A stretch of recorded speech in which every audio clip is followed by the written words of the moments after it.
Benjamin Franklin, a name that still shines through history like a light in the dark. He was not born rich. He was not born powerful. Yet, he became one of the most respected men in America, a man whose ideas changed the world forever. His story is not just about success. It's about the power of curiosity, hard work, and never giving up.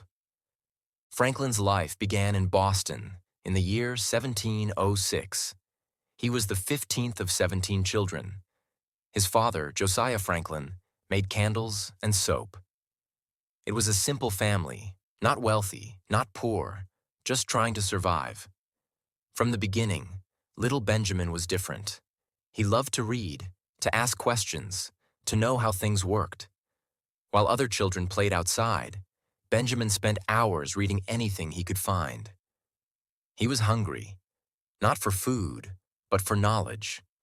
His father wanted him to work in the family shop, dipping candles into hot wax all day. But Benjamin hated it. The smell, the heat, the boredom. It made him restless. He dreamed of something bigger. His father noticed his love for reading and decided to send him to school. But money was short. After only 2 years, Benjamin had to stop studying.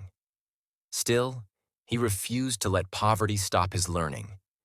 He taught himself every single day, reading books, copying writing styles, and studying famous authors.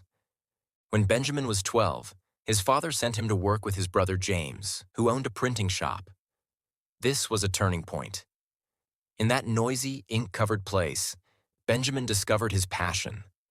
He loved the feel of paper, the smell of fresh ink, and the power of printed words. Printing gave him something no candle shop could ever give: a voice. His brother was strict and often unkind. James treated Benjamin like just another worker. But Benjamin's mind was sharp and creative. When his brother refused to print his writings, Benjamin found a clever way around it. He secretly wrote letters under a fake name, Mrs. Silence Dogood. These letters were full of humor and wisdom. He would secretly slip them under the printing shop door at night. James, not knowing they were from Benjamin, published them in his newspaper. People loved them. They laughed.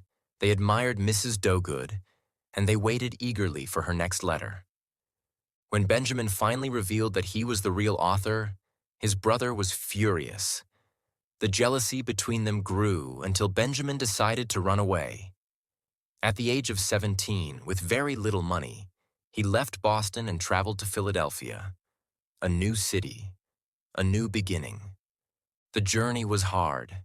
He walked for miles, tired and hungry, carrying a few coins in his pocket. When he arrived in Philadelphia, he looked messy, with bread under his arm and no place to stay. But that image, a young boy with determination in his eyes, was just the beginning of something extraordinary. In Philadelphia, Benjamin found work in a printing shop. He worked hard and soon became known for his intelligence and honesty. People respected him. He saved his money carefully, learning to live simply. He believed that success was not about luck, but about discipline. After some years, he went to London to learn more about printing. There, he worked in printing houses, met interesting people, and gained experience. But life in London was not easy. Sometimes he struggled to survive. Yet even in those dark days, he never gave up on his dream. He returned to Philadelphia stronger, wiser, and ready to create something great. Back home, he opened his own printing shop. Slowly, it became successful. Franklin began publishing his own newspaper, the Pennsylvania Gazette, which became one of the best in the colonies. Through his newspaper, he spread ideas about science, freedom, and education. He also wrote Poor Richard's Almanac, a small yearly book filled with clever sayings and useful advice. Phrases like, "Early to bed and early to rise makes a man healthy, wealthy, and wise," came from his pen and became famous all over America.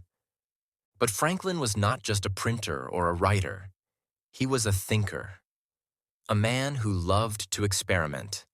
He studied electricity when very few people understood it. One day, during a thunderstorm, he flew a kite with a metal key attached. When lightning struck, he proved that electricity and lightning were the same thing. This brave experiment made him one of the most famous scientists in the world. He also invented many things. The Franklin stove, which made homes warmer and used less wood. Bifocal glasses, which helped people see both near and far.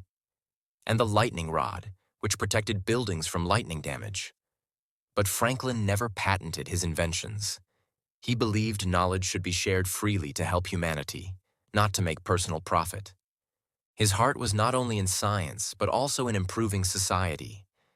He helped start the first public library in America, so that people without money could read and learn. He helped create a fire department, because he knew how important it was to protect homes. He also helped establish the first hospital in Philadelphia. Everywhere he went, he looked for ways to make life better for others. As his fame grew, so did his responsibility. Franklin became a respected leader in Pennsylvania. He was chosen to represent his colony in meetings with others. When the 13 colonies began to dream of independence from Britain, Franklin was at the center of it all. In 1757, he was sent to London again, this time as a diplomat. His mission was to speak for the American colonies. He tried to reason with the British government, to ask for fair treatment and respect. But the British leaders ignored him. They taxed the colonies heavily and treated them like children. Franklin warned them, but they didn't listen. When the American Revolution began, Franklin was already in his 70s. Most men his age would have rested, but Franklin's mind and spirit were still strong. He joined the Continental Congress, the group that guided the fight for independence. He helped write one of the most important documents in history, the Declaration of Independence. His wisdom, calmness, and diplomacy made him an important voice in the revolution. Later, he went to France to ask for help. The French people loved Franklin. They admired his intelligence, his kindness, and his simple clothes. They called him the friend of humanity. With his charm and diplomacy, he convinced France to support America, a decision that helped win the war. When peace finally came, Franklin helped negotiate the Treaty of Paris in 1783, which officially ended the war and recognized the United States as a free nation. Imagine that. The same boy who once carried bread through the streets of Philadelphia had now helped create a new country. Even in his old age, Franklin's energy never stopped. He returned home and continued to serve his country. He helped design the U.S. Constitution, the foundation of American democracy. His wisdom guided younger leaders like George Washington and Thomas Jefferson.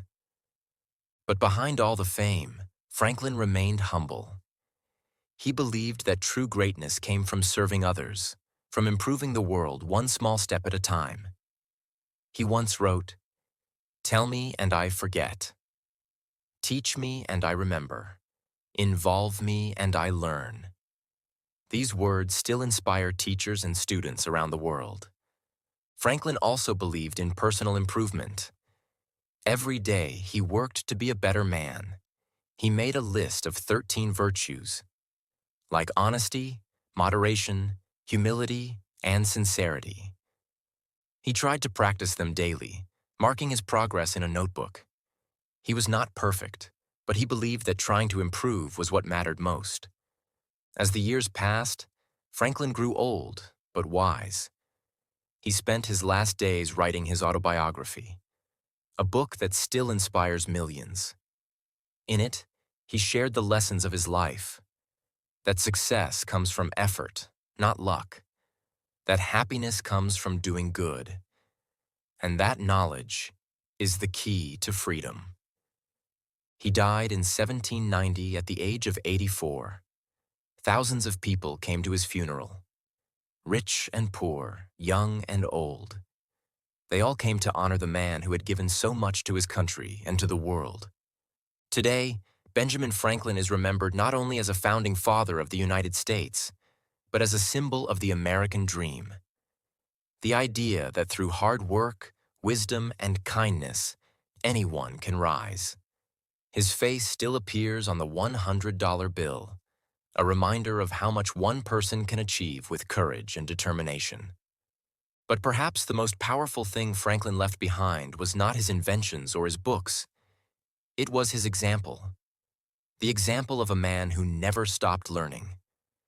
A man who believed that education could change everything. A man who turned curiosity into greatness. From the small printing shop in Boston to the grand halls of diplomacy in France, Franklin's journey teaches us that no dream is too big and no beginning is too small. He taught us that we don't need to be born into wealth or privilege to make a difference. What we need is vision, discipline, and a heart that refuses to quit. When we think of Benjamin Franklin, we think of wisdom, invention, and leadership. But most of all, we think of possibility. The belief that the future belongs to those who never stop learning and never stop growing.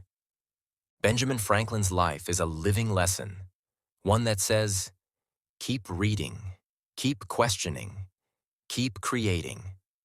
Because every great change in the world begins with a curious mind, just like his.